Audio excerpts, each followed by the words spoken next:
Excellent. You like that accent, did you? Yeah. Yeah, I'm not good at accents. But no. You're welcome to studio. Thank you. It's good to be in studio, to have you here actually. on a Monday. It's very exciting for all of us. Rory, you're very welcome as ever. Thank you, Joe. So, a new year. We have, we're straight back into it. European action is around the corner, and then Six Nations. And we had, I guess, round 3 of this Inter-Pro series at the weekend. Munster, who haven't loved their away trips to Connacht, came through to win 31 points to 24. Glasgow messing up against Treviso means that Munster suddenly top of Conference A in the Pro 14. And for Leinster at the RDS, it was plain sailing. They beat Ulster 40 points to 7. They are 19 points clear at the top of Conference B. And so at the weekend, Leinster host Toulouse this Saturday. Munster are away to Gloucester on Friday. Ulster have Racing in that crunch game in Belfast. And Connacht will host Sale. So that's about us up to speed. That is where we are. Absolutely. Okay. Everything is all right in the world, isn't it? Your standout takeaways from the weekend? Start with Munster, Connacht, maybe? Yeah. Enjoyed the game. Thought Munster did pretty well. It was like a story of 2 Farrells for a while, which was pretty impressive. I thought Munster stuck to their game very well and were in control for a huge amount of the game. I thought Munster were poor defensively, and there was a lot of slipped off tackles and people coming out of the line, which you see when players are kind of drafted back in that have been out injured for a while, and the urgency to get up into the line, they often go ahead of the line.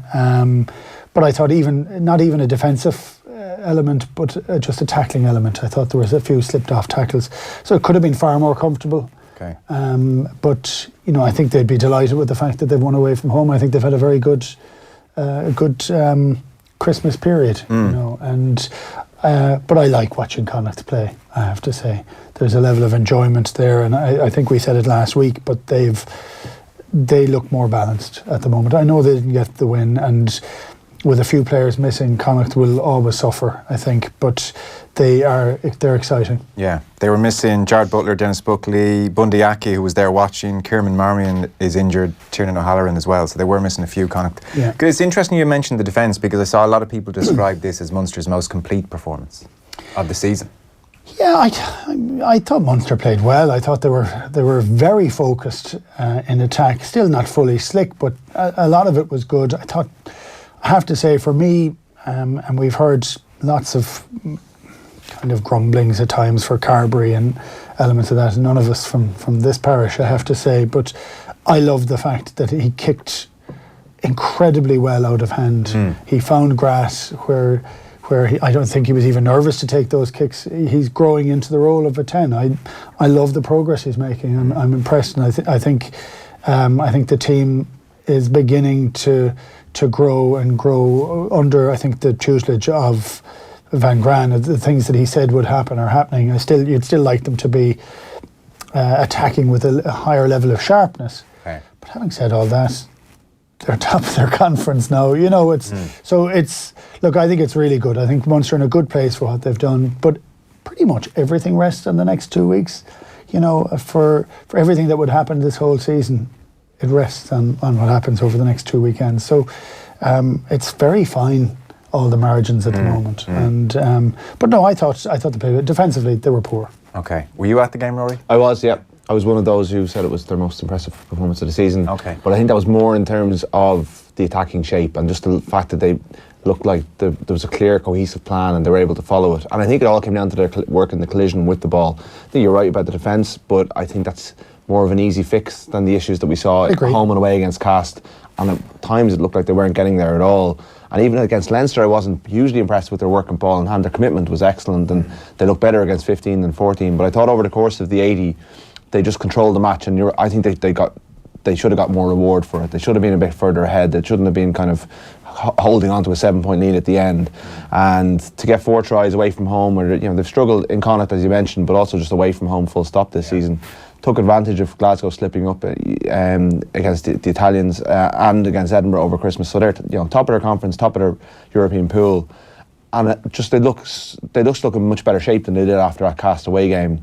Connacht down numbers, and Bundy is the one that I think if you put him in there, suddenly it's a different game. But when Munster are bringing Conor Murray and CJ Stander on with half an hour to go, and Connacht are bringing on lads from their academy.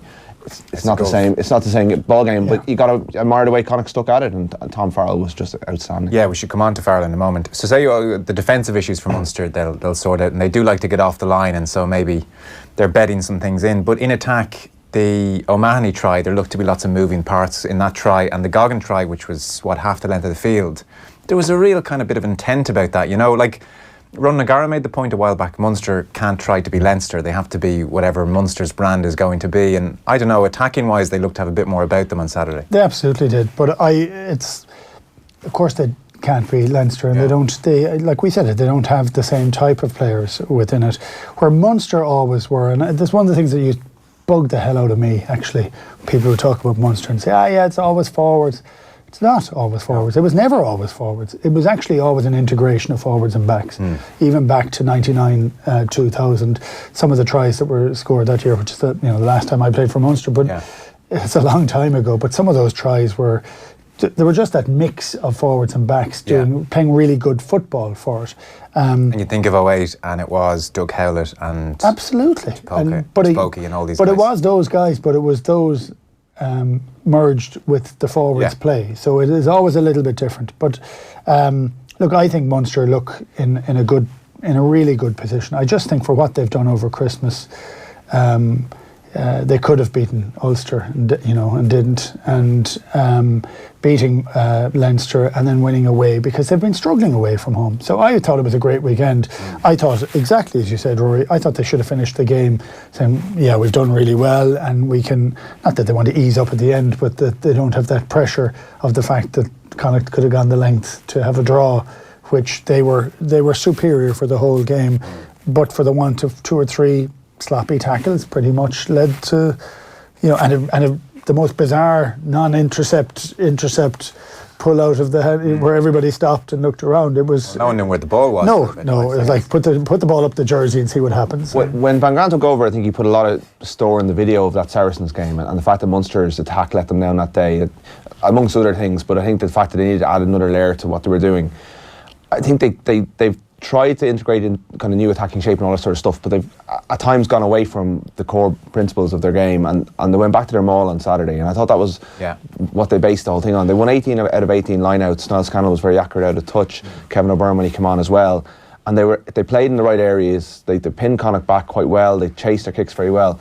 and everything grew from there. And it just, against Castres, just caused a lot of disruption everywhere in the pitch, but particularly in the lineout. And I think they need to evolve their game, and they are evolving their game, but they can't go away from what made them really good in that Erasmus year. That maul is good enough to that pack is good enough to compete with any pack in Europe. That back five of that pack, I think, is exceptional, and they've got the scrum right as well. So absolutely, I mean, they do have it. I mean, sometimes they don't have players of the same calibre coming off the bench at times, but even Jeremy Loughman, who has gone down there from Leinster, I thought did well at the weekend. So that's a good sign that they're growing it. So like, I just think if they go to Gloucester and play to their strengths while also adding a few layers to their attacking game, they should win. Personally, I mean, they've lost Chris Farrell, it looks like, and he's having a scan today. He's been very unlucky. Not a good sign. It's the other knee. It's not even the same injury. Yes, the other knee. For me, I find that incredibly frustrating, because every time he's played, he has set the place on fire. He even the other day. And I don't think he wasn't anywhere near sharp, for him. Every now and then he'll just bully somebody with the ball. He has the ball, but he's knocking them all over the place. And Munster are then running onto a ruck. They're in a position of where they can attack it. It makes it much easier for the 9, because he's running to pick up a ball that's clear at the back, and suddenly you're on the front foot again. And with the O'Mahony try I mentioned, where there were moving parts, Farrell really punched a hole, which got things moving and created a bit of panic. So I mean, it's rugby. There's going to be a point where you need someone to punch a hole. Yeah, what I loved about that was that Keith Earl's line was excellent. Keith Earl's look to pass. You can only really look to pass that knowing that somebody is running the right line. And Peter O'Mahony, who does so much work all the time, rarely runs that line. But whether it was pre-called or whatever, but he ran the most perfect line. Still there was a bit of a juggle for it, but it was great. That was great rugby. And from any team at any time, that is bang, bang, bang. It was accurate. It was sharp. It was there was variation. One last point I just wanted you to give your thoughts on was Carbery going to fullback, where he got his try from. So Van Graan was talking about how Scannell wasn't there, so they wanted another playmaker, and it was a way to get a second playmaker on the field. Made the point that Carbery's going to give a bit more space at fullback potentially. So is that something you can see him dabbling in across a year? No, I think he's there as a 10 to do a job as a 10. I think he did it really well, and that's what people were saying other players played very well, but for me that was a progression in Joey Carbery. As his play from 10, his kicking out of hand, which is part and parcel of Munster actually, which isn't just kicking it up into the air, but it is finding a bit of grass afterwards. It is having a good defensive line up after it. Like we know he can play great at 15. I mean, I was a big fan of him when he was playing for Leinster, when you have Joey playing at 10, because it took a huge, or when you have Johnny playing at 10, it took a huge amount of pressure off Johnny by suddenly having another playmaker that could come straight into the line. But I think he's there as the 10. I don't think he'll ever wear 15, but I do think there will be scenarios where they'll shift him out like they did on Saturday, and if they need a bonus point try, you know, if they're chasing a game. Blindell, I think, still is a bit rusty, but has the game, you know, the capacity to come on and just take the show over from Joey. And then Joey moves out and can play there. It was interesting because we often ask in here why Andrew Conway isn't picked at 15, and I think it is Haley's playmaking ability. I think it's the fact that he is more like Simon Zebo, and Van Graan talked today down in Munster about having his playmakers in 9, 10, 12 and 15 and losing the Scannell from the centre and Haley from fullback meant that he had less playmakers in the pitch. I think that's why he did it that time. He said that afterwards, it was interesting. So Connacht then, I mean, Keats alluded to it, Rory, they're in a much improved place. They've won 4 out of 6 in the Pro 14. Could easily have been 6 out of 6 the way the Christmas period has gone for them. And I was looking, like this time last year, how miserable it was under Kieran Keane. They were out of playoff contention in the Pro 14. They're 12 points better off this season. First double over Ulster. And just the general mood down there is far happier. So they're in a great place, really, by comparison with last year. Absolutely, and I think I don't have the table in front of me. I think it's 5 of their 6 defeats have been bonus point defeats. Right. So they're well in every game they're playing in, which even for putting bums on seats, is, you know you're getting a contest no matter what Connacht team show up. And I think they'd be kicking themselves that they weren't able to field a little bit of a stronger team at the weekend, because they were able to lift themselves above Munster and into second place behind the kind of an ailing Glasgow. You know, Glasgow have run into a few issues recently, so they would have put themselves right in contention for topping the conference, but they're still in contention to get to a playoff place. But you know, first time since 2016, they've kind of lost that momentum of that title win that season. But it looks like Friend has just come in, breath of fresh air, and brought a bit of, you know, he's discovered a few gems in the setup. I mean, Tom Farrell was playing Championship Rugby a year ago. They signed him from Bedford, and he's turned into a guy who looks like he'll certainly get into the Six Nations squad. And Paul Boyle on the flank, a kid who no one had really heard of until pre-season.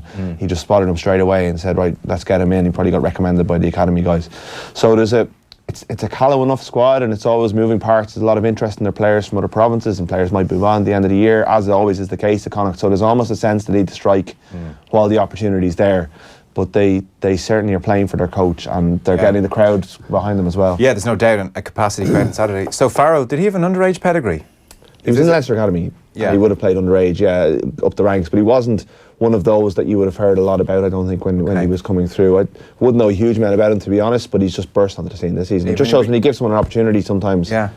I would dare say a lot of people saw Farrell properly for the first time on Saturday when he wrestled the ball out of Arno both his hands. He's one of the top offloaders in the Pro 14. There was the break in the pass for the Kelleher try, and he has the misfortune of playing in a position where, frankly, there's about 20 other fellas who are rather good. We have a few. I love the fact that you said you didn't really know him, because the journos would normally have chapter and verse and all these guys, and I was looking at him saying, where the hell did he come out of? And I know I've seen him before, but you kind of need a standout performance sometimes if the name isn't up there. And look, I thought that was a kind of half a joke of a try. That's, you know, the one from Botha. Yeah. But that wasn't why he played so well the other day. I thought he played very well defensively. I thought he played really well in attack. He looked sharp, but he looked a lovely balanced runner, and you know, he's a player that suits Connacht. You know, I was going to say for I don't know how many matches that there are in that sort of Six Nations window where there are still a few matches that go on in terms of that period of time. Connacht will be missing some players, but will not be missing a huge number of players. That is a big window for them. you know. And back in the time when they won it, they managed to keep all their players, virtually bar one, I think it was, to go and play and to compete, and they reaped a fairly large number of points at that stage, even with the sort of youth that they had to show, and the academy guys that they showed the other day coming off the bench. When you're playing against teams that are showing of huge amounts of internationals, you have a great chance. And look, I like the way they play. Yeah. And I have to say it, there's one of the things we kind of bypass every now and then is rugby is about enjoyment, not just for the fans but also for the players. They haven't enjoyed losing those games, but they are playing a style that I think most rugby players would say, God, I wouldn't mind having an all cut at that. You know, there's a bit of freedom to it too. Yeah, it certainly looked that way. So King's home on Friday for Munster then. Rory reckons they can go there and win. The pool is unbelievably tight. So just 4 points separate Munster and Gloucester. Gloucester bottom of the table. So it's Gloucester 8 points, Exeter will come to Thomond Park in round 6. Exeter also on 8 points. Castra are on 9 points, and then Munster are on 12.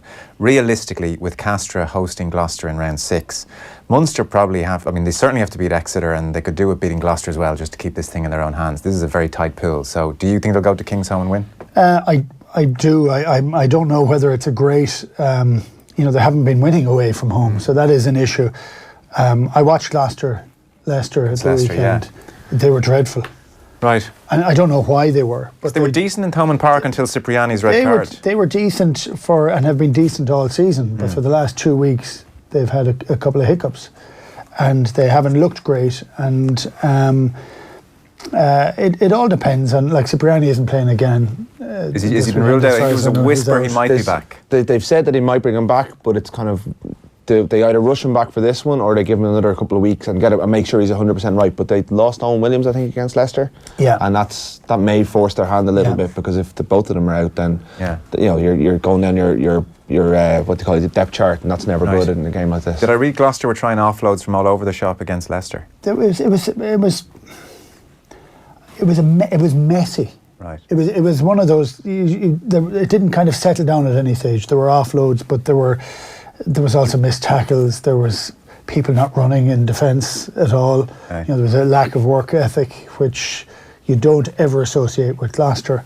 And I don't know whether it's they've just kind of lost their way a little bit at the moment. So there's a couple of things for that. One is they may be down the dumps, and that'll be great for Munster. The other one is they'll say, hang on, we just need to nip this in the bud, and they could fully turn up. Gloucester's a cracking place to play a game of rugby. There's a great noise there.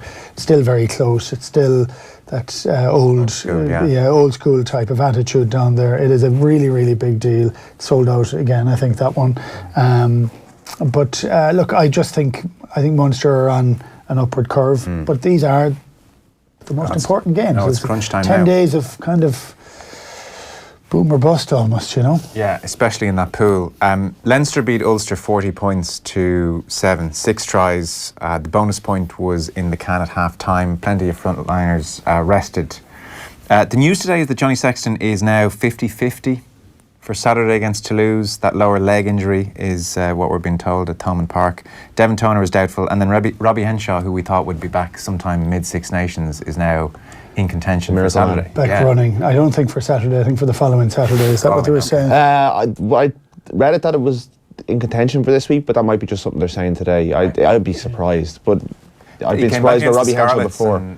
Had an unbelievable performance last season, you remember? He has that capacity to do it. He's done it before, but it would be a surprise to see him come straight back onto the pitch and then straight out there. And it would be a surprise to see in a World Cup year the RFU allowed him take that risk if there was a risk. And I would think the same goes for Sexton. I mean, you know what Joe Schmidt and Devon Nucifor are saying about the situation. Get him on the field. Well, it was interesting that Ross Byrne stayed on the bench for 80 minutes against Ulster at the weekend. Okay. And he did media last Monday, which would suggest that he was supposed to be involved, and then suddenly Kieran Frawley played and Byrne was on the bench. Frawley played very well. He did, he was excellent, but they're wrapping Byrne and Cottonwool for a reason. They didn't want to lose both of their out halves, so I think 50-50 seems a bit generous. I mean, Leinster fans will hate the sound of it, but you just can't play Johnny Sexton on the eve of the Six Nations if he's 50-50 with what's probably a calf injury. True. You just can't. Well, if you have an injury, you have an injury. There's a couple of things that if there's a risk, it's hard now because these are things that you'd always have played with, but actually calf injuries they're a pain. because it can go an awful lot worse. Yeah. Same with a hamstring. For not that I would know, I never had a hamstring injury in my life, but my calves used kind of be a bit vulnerable from time to time. But like for Robbie Henshaw coming back in, if it's suddenly news that he's back running and they're very close now, still probably unlikely to go this weekend and probably to go the following one. But look, if he's hurt, he's hurt. Yeah.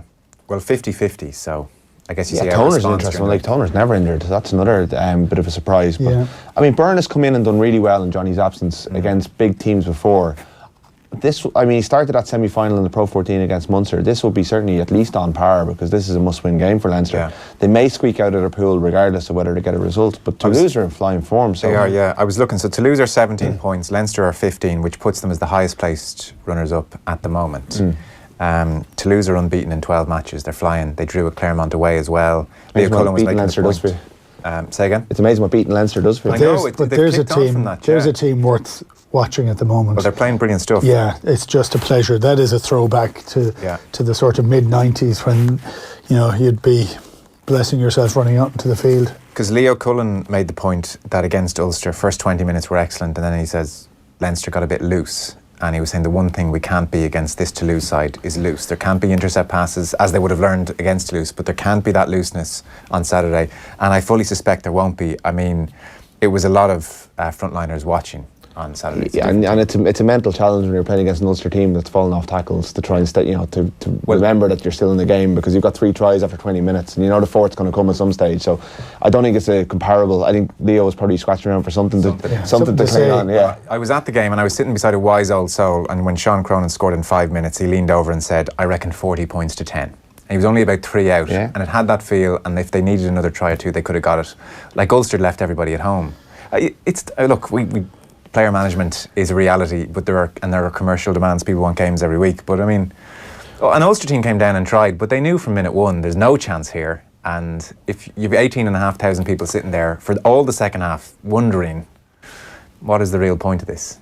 But 18,500 people bought tickets. That's true. And they knew beforehand there's a very good chance that at least one of the team was going to be weakened, because it's been going on for 4 or 5 years. And until people vote with their feet, and a couple of people have gotten on to me on social media and stuff, but Connacht sold out, like all 4 of the last 4 block. I'm not sure about the first 2 sold out. Certainly Leinster Connacht did, so at least 5 of the 6, probably 6 of the 6, they all sold out.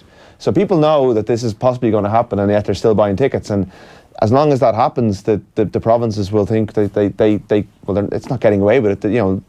They've each got a structure in place, and if they get the results in the next, if we get 4 Irish teams into the quarterfinals, then what harm with sold-out stadiums? But yeah, it doesn't look great for the league. It doesn't look great for fixture, and yeah, people are showing up. So. Now, there is a benefit. It was actually very nice to be there, and to see Conor O'Brien really make a statement. And then you see other things like Scott Penny, who again wasn't overly familiar with. It seems the entire Leinster back row are from St Michael's. I mean, if St Michael's want to just take over the academy, they can. So Scott Penny, 19 years old, at one point made a break, playing number 7, and honestly, the pace.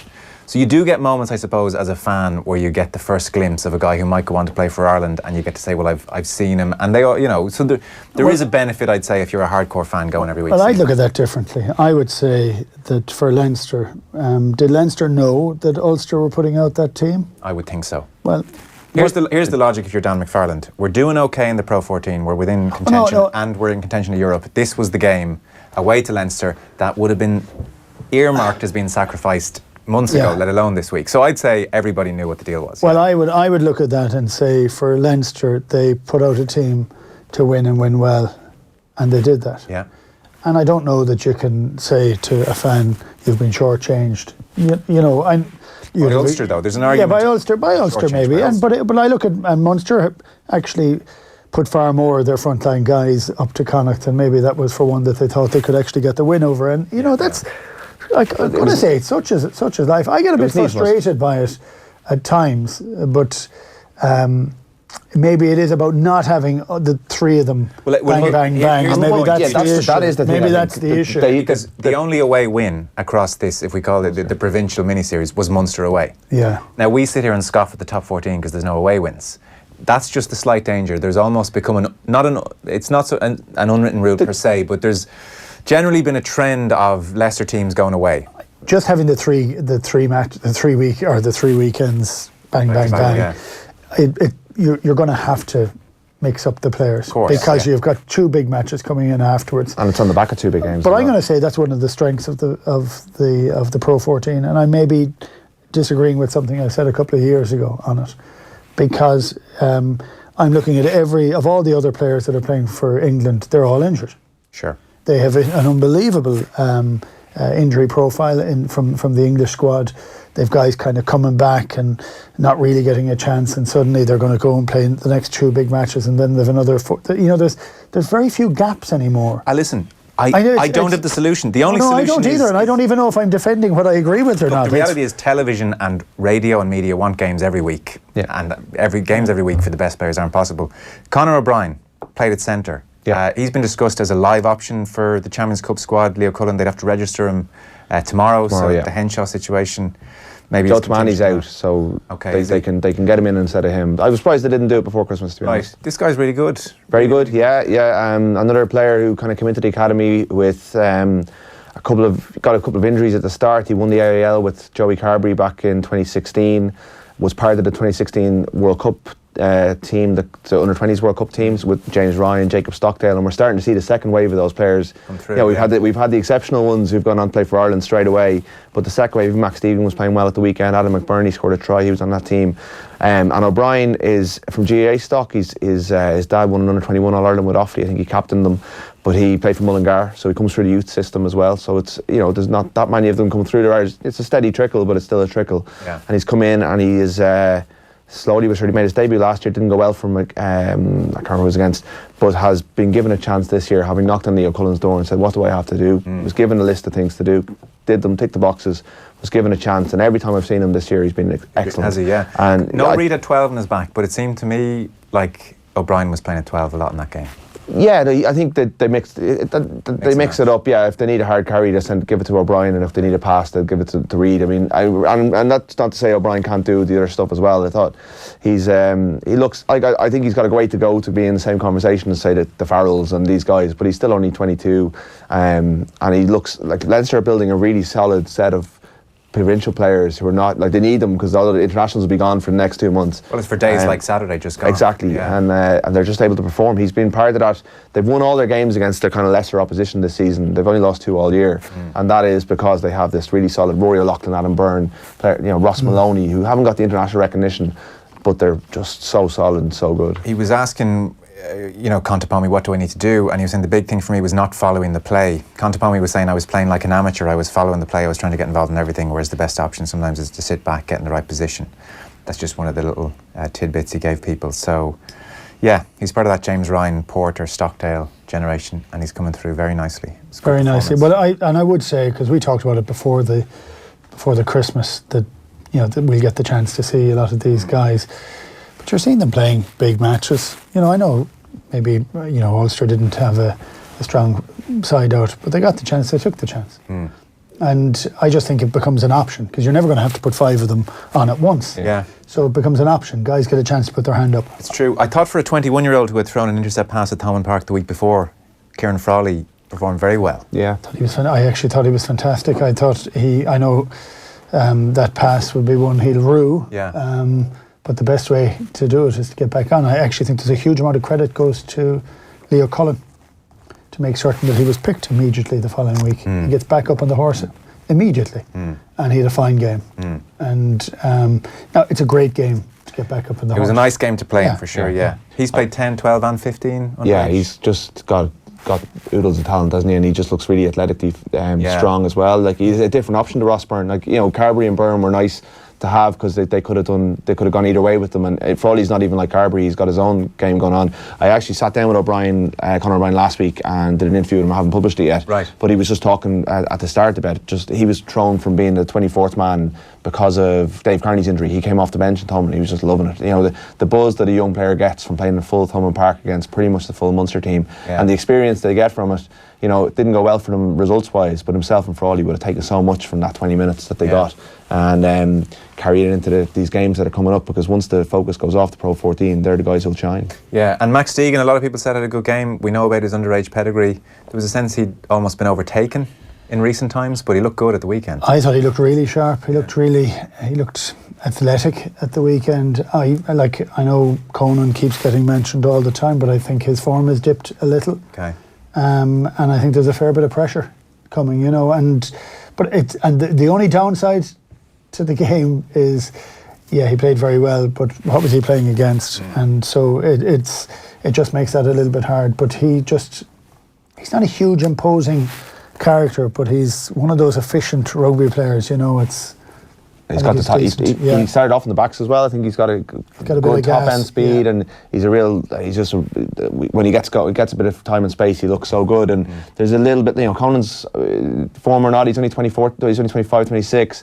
Deegan's 22, and then you've got Caelan Doris coming through at 20. That's 3 number 8s, potential Ireland players in the Leinster squad. This is going to be another of those use it or lose it. Leinster fans won't like hearing it, but one of them's going to have to move, I think, to get the solid time at 8, and that's going to be good for Irish rugby if they do. We're all becoming accustomed to that now, aren't they? When it happens again, there'll be less of a shock. So Toulouse come to the RDS Saturday. It's a lunchtime kick-off. Toulouse 17 points, Leinster 15 points. It's pretty much, we're chalking this one up as game of the weekend.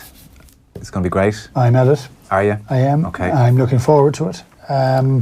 Just because Toulouse are one of the aristocrats of the game and haven't been for 5 years, and have lost their way, and now we're back. And there's something, I think, a little bit special about seeing whether they're able to raise their game, in Leinster, because Leinster are the team, and when you see a close to full Leinster team out, I think it becomes a real battle, actually, and it depends on how it goes. But I think there's a bit of a joy to Toulouse that may differ, and they were always the ones who took the Heineken Cup seriously. Sure. They were always the ones that said they wanted to be champions, they wanted to win away from home, they wanted to do all that sort of stuff. It wasn't just about their home league. So I think this is a tough one. Has beating Leinster in France prompted this 12-game unbeaten run? I think a number, there's a lot of factors. They brought in Reggie Sonnes, who was having a nice hiatus in West Cork for 2 years, and has come in as part of the coaching ticket, and by all accounts has really had a huge impact. And they brought in Jerome Kino at the start of the season. I mean, he's one of the greatest All Blacks of all time. I mean, he's got to have an impact in terms of your culture. Yes, he could be a Brad Thorne-esque figure. Yeah, exactly. You don't. Yeah, and then they've got Charlie Faumuina, who's a little bit bigger than he was when he was playing for the All Blacks, but he's still able to hold up a scrum. So they brought in a bit of world-class players. They've added to their coaching ticket. Cheslin Colby they got from the box, who's just outstanding and is X factor and just gives you so much. And when they go away to Bath and win and didn't play particularly well that day, they got away with it with the Freddie Burns thing, but they still are able to create opportunities. They've won away in Bath and in Wasps so far, so now they're stepping up to the RDS, and it's going to be fascinating. It's like you said, it's the game of the weekend. You're picking from a decent field. It's one of the best weekends of Champions Cup since the whole thing got thrown up and started again. I mean, and are you confident Leinster will get the job done minus Johnny Sexton? No, not. I think they can, and I think if they play to their potential, they will. But I think you're taking out a pretty major part of it. And if you take Toner out of their line-out, which has struggled a little bit over Christmas, Ryan and Fardy, James Lowe's not there, so the 3 out of 2 equation is gone. So it'll be Fardy and Gibson Barkley on the bench, I presume. But Fardy and Ryan is still a good combination. But Toner is just your solid. He's your go-to man. He runs the whole show, and he was in November proved how important. November was good for him. Yeah. So Sexton and Toner are big players in that Leinster setup, and I think their depth has been denuded a little bit from last season. So I'd have a little bit of concern for them. You'd still back them at home. 1 o'clock kickoff isn't very kind to them either. It should be probably the game that it is. I think it should get a better billing, but it's going to be fascinating. Yeah, I think they'll be okay. I think Rossburn has done very well. I think he plays closest to Johnny Sexton. I don't think it makes a radical change to the team when he comes on. Of course, it makes a change. And Johnny is as Johnny is, and I think Leinster that first team are a bit angry with their own anger and with losing down in Thomond Park and wanting to get back onto, they're home and hosed in the Pro 14. They're absolutely fine. Yeah. So this is the stuff that lights their wick. So I actually think they'll be good. Okay, that's not one to be missed for sure. And then Ulster will have the big guns back. No Henderson. It seems Stockdale is a maybe for the weekend. So they have Racing in Belfast. Racing are on 19 points. Ulster are on 14 points. So they're joint second with Glasgow as the second place teams. So they're right in the mix here. and they're hoping to pull something special off in Belfast against Racing.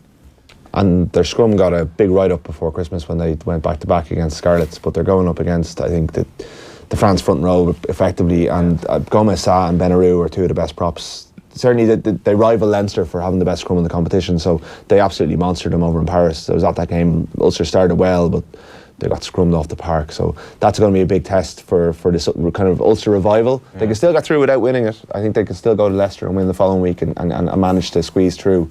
But it's a big test of how far they've come and whether the resting the players over the last week was the right thing to do. Yeah, I think Leicester have refound their mojo. They've just eased their way back into it. They've had a couple of decent performances and results. I think some depends on the weather. If we isn't there a wind due in it this weekend? Due to get worse, alright, yeah. And I think Ulster would be looking for a dirty enough day on the hope that they might put off the Parisians, those among them who are Parisian. But Racing are they're eager for this too. They really want to give it a go, and if they could put Ulster away, they'd be pretty happy with themselves. But well, a losing bonus point's not the end of the world for sure for Ulster. No, I think Racing are the one French team right now who won't care about that.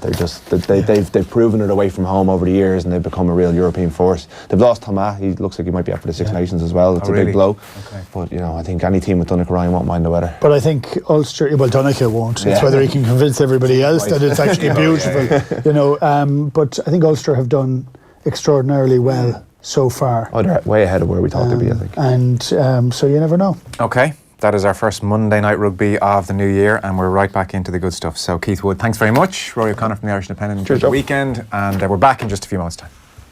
Monday Night Rugby on Off the Ball.